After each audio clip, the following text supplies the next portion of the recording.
Welcome to the Commerce Achiever platform. इस video के through हम कंटिन्यू कर रहे हैं capital gain chapter income tax के अंदर।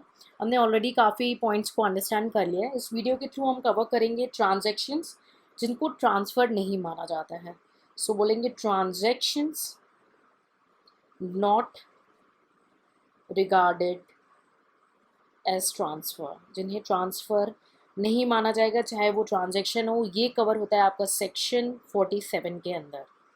ठीक है, यानी कि जनरली जो है ट्रांसफ़र पे कैपिटल गेन लग जाता है। ठीक है, लेकिन कुछ ऐसे ट्रांजैक्शंस हैं, ठीक है, जो भले ट्रांसफ़र हो लेकिन उन पे कैपिटल गेन नहीं लगेगा। ठीक है, उन्हें क्योंकि ट्रांजैक्शन नहीं माना जाएगा। आई होप आपको पहला लेक्चर याद आए, तो वहाँ पे हमने ये देखा था कि अगर ट्रांसफ़र नहीं हुआ तो उस पर कैपिटल गेन नहीं लगता है। तो ये जो फॉलोइंग ट्रांजैक्शन है they are not regarded as transfer for the capital gain purpose. तो चलिए देखते हैं लिस्ट। सबसे पहला जो कवर्ड है वो है टोटल और पार्शियल पार्टीशन ऑफ HUF, यानी हिंदू अनडिवाइडेड फैमिली का जब भी पार्टीशन होता है तो कुछ उसके कैपिटल एसेट का डिस्ट्रीब्यूशन होता है उसके पार्टीशन की वजह से। ठीक है, तो उस पार्टीशन में जो कैपिटल एसेट का डिस्ट्रीब्यूशन होगा उसे ट्रांसफ़र नहीं माना जाएगा, और अगर ट्रांसफ़र नहीं माना गया तो वो कैपिटल गेन नहीं लगेगा, उसके ऊपर कैपिटल गेन टैक्स नहीं लगेगा। ठीक है, इस केस में मैं आपको एक चीज़ और इन्फॉर्मेशन देना चाहूँगी कि होल्डिंग पीरियड कैसे लेंगे। होल्डिंग पीरियड क्या होता है कि कितने पीरियड तक आपने एसेट होल्ड करके रखा है, उस बेसिस पे हम डिसाइड करते हैं कि लॉन्ग टर्म होगा या शॉर्ट टर्म होगा। ठीक है, तो होल्डिंग पीरियड कैसे डिसाइड होगा। सपोज करो एक्स जो है एक मेंबर था HUF का, इसको पार्टीशन में कोई कैपिटल एसेट मिलाई थी। ठीक है, तो जब HUF ने पार्टीशन किया था कैपिटल एसेट को तो HUF के हाथ में टैक्स नहीं लगी। क्यों? क्योंकि देखिए HUF ने जब पार्टीशन किया था तो उसने सारे मेंबर्स को कुछ कुछ एसेट्स दिए थे। तो ट्रांसफ़र किसने किया था? HUF ने किया था। ठीक है, तो HUF के हाथ में कोई टैक्स नहीं लगा था क्योंकि उसे ट्रांसफ़र नहीं माना गया था। सपोज मिस्टर एक्स है, ये वाई है, जेड है, ए है, इन लोग को एसेट मिली। अब मिस्टर एक्स जो है वो किसी और को कुछ समय बाद रोक करके जो है एसेट ट्रांसफ़र कर रहे हैं। सपोज करो मिस्टर पी को सेल कर रहे हैं, तो इनके हाथ में वो कैपिटल गेन शॉर्ट टर्म होगा लॉन्ग टर्म होगा, वो भी तो कैलकुलेट करना है ना। यहाँ एग्जेम्प्ट है, HUF में एग्जेम्प्ट है, बट एक्स के केस में नहीं होगा। तो एक्स के केस में कैसे कैलकुलेट करेंगे कि शॉर्ट टर्म है? तो यहाँ पे वो पीरियड कैलकुलेट करने के लिए हम बोलते हैं उसको होल्डिंग पीरियड। ठीक है, तो होल्डिंग पीरियड कैसे देखेंगे हम? होल्डिंग पीरियड इस केस में हम देखेंगे कि अगर सब्सिक्वेंट ट्रांसफर हो रहा है तो जो प्रीवियस ओनर का होल्डिंग पीरियड होता है वो इंक्लूड होगा, यानी कि HUF का होल्डिंग पीरियड इंक्लूड होगा। ठीक है, तो इसमें जो प्रीवियस ओनर है उसका होल्डिंग पीरियड जो है वो इंक्लूड होगा। ठीक है, सपोज करो HUF ने 1 से जनवरी 1992 में कोई एसेट परचेज की थी। ठीक है, और उन्होंने पार्टीशन हुआ और पार्टीशन में वो एसेट मिस्टर एक्स के पास आई सिन 2002 में। ठीक है, अब 2002 में मिस्टर एक्स के पास एसेट आई और मिस्टर एक्स ने 2019 में वो एसेट जो है मिस्टर पी को सेल कर दी। तो अभी होल्डिंग पीरियड कहाँ से लेंगे? 1992 से लेंगे, यानी प्रीवियस ओनर का लेंगे। आई होप आपको क्लियर हो गया। ठीक है, यहाँ पे मैंने काफ़ी डिटेल में समझा दिया है, तो आगे वाले लेक्चर्स में मैं क्विक कवर कराऊंगी। तो जिनको HUF में डाउट हो गया तो वो यहीं पे क्लियर करेंगे। ठीक है, अब कॉस्ट कैसे लेंगे? मिस्टर एक्स के हाथ में, हमारे एग्जाम्पल में मिस्टर एक्स के हाथ में कॉस्ट कैसे कैलकुलेट होगा? ठीक है, अब मिस्टर एक्स क्या हुए इस केस में? ट्रांसफरी हुए ना, यानी जिसको एसेट मिली है, और HUF क्या था? ट्रांसफरर था। ठीक, अब जब मिस्टर एक्स जो है मिस्टर पी को सेल करेंगे, ठीक है, हमारे एग्जाम्पल में, ठीक है, तो अब कौन है? मिस्टर एक्स ट्रांसफरर है और मिस्टर पी ट्रांसफरी है। ठीक है, लेकिन हमें यहाँ भी पढ़ना है मिस्टर एक्स के केस में। मिस्टर एक्स को हाथ में कॉस्ट क्या पड़ेगी, क्या कॉस्ट उसकी मानी जाएगी, किस पे वो कैलकुलेट करेंगे? तो जो प्रीवियस ओनर को कॉस्ट होगी, यानी जो HUF को कॉस्ट थी, वो कॉस्ट उनके हाथ में मान ली जाएगी। ठीक है, सो आई होप आपको बेसिक ये जो है कॉन्सेप्ट, ये बहुत ज़्यादा इंपॉर्टेंट कॉन्सेप्ट है, बहुत ही बेसिक है, जहाँ पे स्टूडेंट लैक करते हैं। तो इसको इसी पॉइंट पे समझेंगे, बिकॉज मैं इसको हर जगह पे इंडिविजुअली नहीं कवर करूँगी। तो आप यहीं पे समझे, कोई डाउट है एक बार नहीं जितनी बार आपको कन्फ्यूजन रहेगी आप उसको पूछें। ठीक है, ताकि आपका डाउट कंप्लीटली यहीं पे क्लियर हो जाना चाहिए। ठीक है, तो पहला केस हो गया हमारा टोटल और पार्शियल पार्टीशन ऑफ एचयूएफ। दूसरा केस है हमारा किसी को कुछ गिफ्ट मिल रहा है, विल में कुछ ट्रांसफ़र हो रहा है, या इररिवोकेबल ट्रस्ट के थ्रू ट्रांसफ़र हो रहा है। ठीक है, तो इसमें क्या है, गिफ्ट के थ्रू भाई कोई है, उन्होंने गिफ्ट किया है, ठीक है, और एक पार्टी से दूसरी पार्टी के पास एसेट आ जाता है, कैपिटल एसेट, तो उसे ट्रांसफ़र नहीं माना जाएगा, और ट्रांसफ़र नहीं हुआ तो वो कैपिटल एसेट नहीं होगा। लेकिन इसमें एक एक्सेप्शन है। एक्सेप्शन क्या है कि अगर आप शेयर ट्रांसफ़र कर रहे हैं, ठीक है, सॉरी, शेयर ट्रांसफ़र कर रहे हैं, डिबेंचर्स ट्रांसफ़र कर रहे हैं, वारंट्स जो ट्रांसफ़र कर रहे हैं जो कि कंपनी के थ्रू आपको अलॉट हुई है, ठीक है, किसी एम्प्लॉयज़ वगैरह को अलॉट हुई है एम्प्लॉय स्टॉक ऑप्शन में, तो वो इसमें कवर नहीं होगा। ठीक है, और यानी उस केस में ट्रांसफ़र माना जाएगा। ठीक है, होल्डिंग पीरियड इसमें भी जो प्रीवियस ईयर ओनर का होगा उसको ले लिया जाएगा, कॉस्ट भी जो है वो प्रीवियस ओनर का ले लिया जाएगा। ठीक है, सो ये हो गया आपका गिफ्ट, विल और इररिवोकेबल ट्रस्ट का केस। थर्ड जिसको ट्रांसफ़र नहीं माना जाएगा वो है transfer between holding and subsidy company. ठीक है, ये कंपनी के बीच में आपस में ट्रांसफ़र हो रहा है। ठीक है, यानी एक एसेट से दूसरे एसेट एक दूसरे के आसपास जा रहा है होल्डिंग एंड सब्सिडी में। आई होप आपको क्लियर होगा होल्डिंग क्या होती है, सब्सिडी क्या होती है।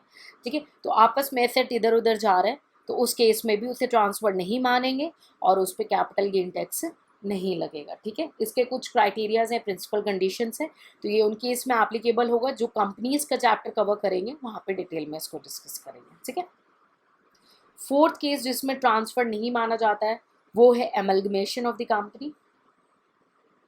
ठीक है, एमलगमेशन का बहुत ही डिटेल में कॉन्सेप्ट का आपको अकाउंट्स में एक्सप्लेन किया है कि एमलगमेशन होता क्या है, कितने टाइप्स के होते हैं, तो आई होप वो कॉन्सेप्ट क्लियर हो। तो इस केस में भी जो एसेट ट्रांसफ़र होते हैं एक ओल्ड कंपनी से न्यू कंपनी की ओर में, ठीक है, तो उसको ट्रांसफ़र नहीं माना जाता है और उस पर कैपिटल गेन टैक्स नहीं लगता है। ठीक है, और डिटेल जो उसकी कंडीशंस वगैरह है वो कंपनीज चैप्टर में कवर होंगी। ठीक है, सो लेकिन इसको बस एक बेसिक आइडिया, एक लिस्ट की कि इसको ट्रांसफ़र नहीं मानते हैं। ठीक है, फिफ्थ जो आपका केस है वो है demerger of the company, demerger of companies. ठीक है, यानी कंपनी का जब डीमर्जर हो रहा है तो रिजल्टिंग कंपनी के पास जो जाता है, उस केस में जो ट्रांसफ़र होता है कैपिटल एसेट उसे ट्रांसफ़र नहीं माना जाता है, उस पर कैपिटल गेन टैक्स नहीं लगता है। डिटेल क्राइटेरियाज एंड कंडीशंस जो हैं वो कंपनीज चैप्टर में सेपरेटली कवर होंगे। ठीक है, just a basic overview. Sixth case आपका है वो है आपका बैंकिंग कंपनीज के केस में, ठीक है, या कोऑपरेटिव बैंक्स के केस में। ठीक है, इसमें भी जो बैंक्स हैं उनका आपस में एमलगमेशन होता है और रीऑर्गेनाइजेशन होता है, डीमर्जर भी होता है, तो उस केस में भी अगर एसेट जो है एक ओल्ड से न्यू के पास जो जाती है, जो ओल्ड कम सिचुएशन से न्यू सिचुएशन में जाते हैं उसे ट्रांसफ़र नहीं मानते और उस पर कैपिटल गेन टैक्स नहीं लगता है। बट ये जो सारे कंडीशंस हैं ना कंपनीज़ के, they are subject to certain conditions.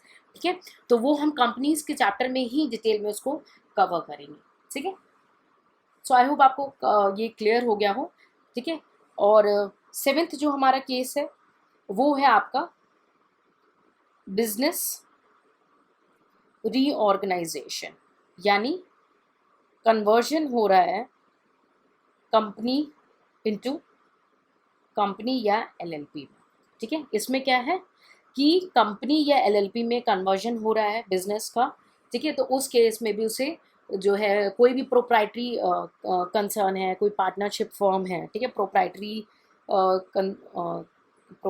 आपकी जो कंसर्न है या पार्टनरशिप फर्म है, ठीक है, वो कन्वर्ट हो रही है किसी कंपनी या एलएलपी में, तो जब वो कन्वर्ट होती है तो एसेट भी ट्रांसफ़र होते हैं उनके, तो उस केस में भी उसे ट्रांसफ़र नहीं माना जाएगा और कैपिटल गेन टैक्स नहीं लगेगा, subject to some certain conditions. ठीक है, तो उसको हम सेपरेटली उस पर्टिकुलर चैप्टर यानी फॉर्म्स के चैप्टर में कवर करेंगे। ठीक है, सो आई होप ये आपको क्लियर हो गया। चलिए नेक्स्ट 8 पॉइंट है जिसे हम ट्रांसफ़र नहीं मानते हैं, वो है स्टॉक एक्सचेंज के थ्रू जो ट्रांसफ़र हो रहा है, ठीक है, यानी ट्रांसफ़र बाय एओपी और बीओआई टू कंपनी। ठीक है। इसमें एओपी बीओआई जो है वो कंपनी में कन्वर्ट हो रही है, तो इसके जो एसेट यहाँ से वहाँ ट्रांसफर होंगे, शेयर्स हैं, शेयर होल्डर्स को शेयर मिलते हैं, उसको ट्रांसफर नहीं मानेंगे। That all subject to some certain conditions which will be covered under chapter companies only. ठीक है, और एओपी बीओआई के सेपरेट चैप्टर में कवर होगा। ठीक है, नेक्स्ट जो क्राइटेरिया है वो है म्यूचुअल फंड में, म्यूचुअल फंड से रिलेटेड है। ठीक है, एक कोई यूनिट होल्डर है जिसने म्यूचुअल फंड होल्ड करके रखा है। ठीक है, और वो जो है उसको ये जो यूनिट मिल रही है, ठीक है, वो कैपिटल एसेट के अगेंस्ट में मिल रही है। ठीक है, सो इसको बोलेंगे consolidating scheme of mutual fund. ठीक है, तो इस केस में भी जो है आपका जो कंसोलिडेटिंग स्कीम है म्यूचुअल फंड की, उस केस में उसे ट्रांसफ़र नहीं माना जाता है। ठीक है,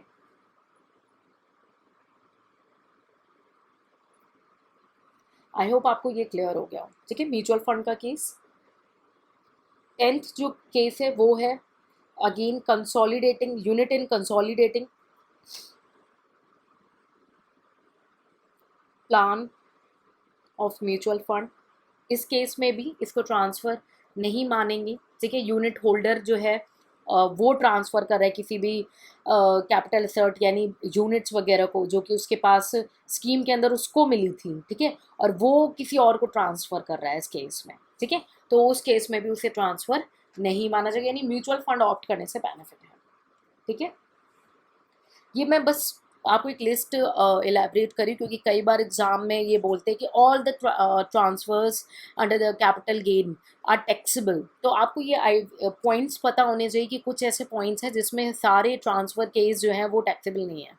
ठीक है, नेक्स्ट है आपका नोटिफाइड रिवर्स मॉर्टेज स्कीम। ठीक है, रिवर्स मॉर्टेज एक स्कीम है जो कि सीनियर सिटीजन के बेनिफिट के लिए है। ठीक है, जो कि रेजिडेंशियल है।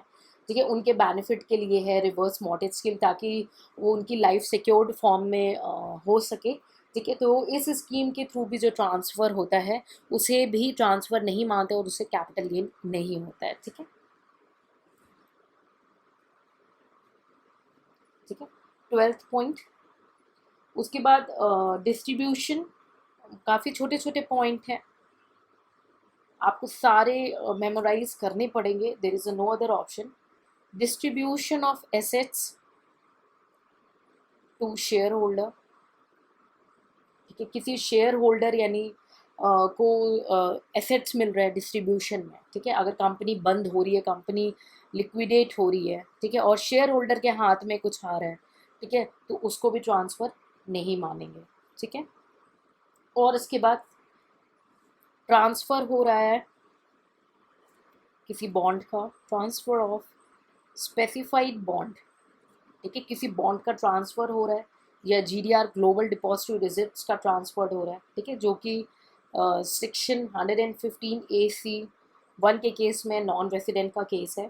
ठीक है, एक नॉन रेसिडेंट दूसरे नॉन रेसिडेंट को ट्रांसफ़र करता है इस केस में। ठीक है, जो कि इंडिया के बाहर करता है तो उसको भी ट्रांसफ़र नहीं माना जा रहा है।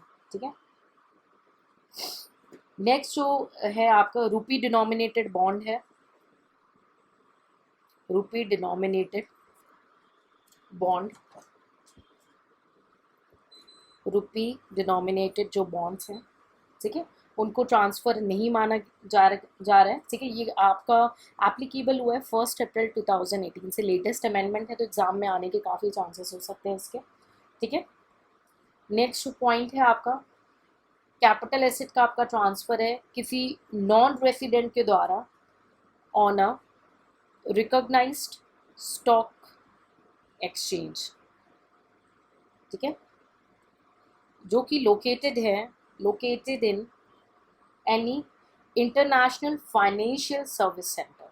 ठीक है, तो उस केस में इनके हाथ में जो करेंसीज आती है उसको ट्रांसफ़र नहीं मानते। ये भी एक लेटेस्ट अमेंडमेंट है आपका और ये एग्जेम्प्ट होता है। ठीक है, उसे ट्रांसफ़र नहीं मानेंगे, तो ट्रांसफ़र नहीं मानेंगे तो कैपिटल गेन नहीं लगेगा। ठीक है, नेक्स्ट जो है ट्रांसफ़र हो रही है क्या, ट्रांसफ़र ऑफ गवर्नमेंट सिक्योरिटी। ठीक है, जिसमें जो सिक्योरिटीज़ हैं उसमें इंटरेस्ट का जो है पीरियोडिक पेमेंट्स हो रहा है, ठीक है। तो इसके भी सब्जेक्ट टू सर्टेन कंडीशंस हैं, ये भी ट्रांसफ़र नहीं माने जाएंगे, ठीक है। अर्बन एग्रीकल्चर लैंड को अगर ट्रांसफ़र किया गया है 1 मार्च 1970 से पहले, उसे ट्रांसफ़र नहीं मानेंगे। There is a big list, ठीक है। फिर conversion of preference shares into equity shares, इसको भी ट्रांसफ़र नहीं मानेंगे, ठीक है। Transfer of sovereign gold bond, ठीक है, जो कि आरबीआई ने इशू किए थे, ठीक है, उसको भी कन्वर्जन नहीं मानेंगे। ट्रांसफ़र हो रहा है अगर किसी प्रकार का वर्क ऑफ आर्ट, ठीक है, वर्क ऑफ आर्ट हो गया, आर्कियोलॉजिकल कलेक्शन हो गया, साइंटिफिक हो गया, आर्ट कलेक्शन हो गया आपका, ठीक है, बुक्स हो गई, ठीक है, मैन्युस्क्रिप्ट्स हो गई आपकी, ड्राइंग हो गई, पेंटिंग्स हो गई, ठीक है, और क्या हो गई, प्रिंटिंग्स हो गए, फोटोग्राफ्स हो गए, इन सब का भी ट्रांसफ़र जो है उसे ट्रांसफ़र नहीं माना जाएगा, ठीक है। बिकॉज ये क्या है ना, और भी कुछ आइटम जो सेंट्रल गवर्नमेंट को लगता हो कि ये नेशन के इम्पोर्टेंस के लिए है, तो इसीलिए इसको ट्रांसफ़र की डिफिनीशन से एक्सक्लूड किया गया है और कैपिटल गेन से सेव किया गया है, ठीक है। नेक्स्ट और क्या हो सकता है, ट्रांसफ़र ऑफ बॉन्ड्स, कोई बॉन्ड्स हैं, कोई डिबेंचर्स हैं, डिबेंचर स्टॉक हैं, ठीक है, डिपॉजिट सर्टिफिकेट्स हैं, डिपॉजिट सर्टिफिकेट्स, ठीक है, ये भी किसी फॉर्म में आपके हैं और आप इसको ट्रांसफ़र कर रहे हैं इनटू शेयर्स में, किस में ट्रांसफ़र कर रहे हैं, इनटू शेयर्स में ट्रांसफ़र कर रहे हैं या डिबेंचर्स में ट्रांसफ़र कर रहे हैं, ठीक है, उसी सेम कंपनी में, ठीक है, सेम कंपनी में, तब भी क्या है, इसे ट्रांसफ़र नहीं माना जाएगा। कंपनी दूसरी हो गई तो ट्रांसफ़र हो जाएगा। तो यहाँ पे क्लॉज क्या है, सेम कंपनी में। देखिए मैं ये लिस्ट आपको ऐसे बोल सकती हूँ कि आप रीड कर लो, मैं इसीलिए नहीं बोली आपको रीड करने के लिए क्योंकि जहाँ पे एक्सप्लेनेशन की नीड है और जहाँ पे स्टूडेंट मिस्टेक करते हैं, मैं वो एरियाज़ आपको हाईलाइट कराना चाहती हूँ, that's why I am covering it separately. बाकी जिसमें कंडीशंस हैं, टर्म्स एंड कंडीशंस हैं, उसको हम सेपरेटली चैप्टर्स में बहुत डिटेल में कवर करेंगे। ये सिर्फ आपको एक लिस्ट देने की रीज़न है और लिस्ट में कुछ कैची पॉइंट्स हैं, उसको करवाने के लिए मैं ये सेपरेटली वीडियो में कवर कर रही हूँ, ठीक है। तो नेक्स्ट जो है, फिर उसके बाद क्या है, बॉन्ड का जो कन्वर्शन होता है, कौन से बॉन्ड्स जो 115 AC के हैं बॉन्ड, ठीक है, उसको कन्वर्ट करें किस में, शेयर्स में या डिबेंचर्स में, किस कंपनी के होंगे ये, एनी कंपनी के। क्लॉज में कैची वर्ड है, किसी भी कंपनी के हो सकते हैं ये, और किसी भी कंपनी में आप उसको कन्वर्ट कर सकते हैं, ठीक है। तो इसको क्या होगा, जो भी ये फॉरेन एक्सचेंजेबल बॉन्ड्स को कन्वर्ट करते हैं ना, उसको ट्रांसफ़र नहीं मानेंगे, ठीक है।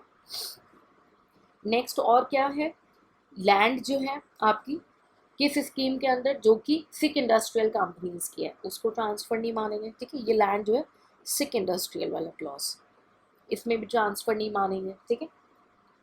कोई भी लेंडिंग हो या बोरोइंग हो, कोई भी लेंडिंग या बोरोइंग हो किसी भी सिक्योरिटी की, ठीक है, जो सिक्योरिटी वो एनी वर्ड यूज़ किया है, ऑफ एनी सिक्योरिटी जिसके प्रति आपने कोई एग्रीमेंट किया हो या कोई अरेंजमेंट किया हो, ठीक है, अगेन एज पर दी आरबीआई के गाइडलाइंस हो या सेबी के गाइडलाइंस हो, ठीक है, तो उसमें भी ट्रांसफ़र नहीं माना जाएगा, ठीक है।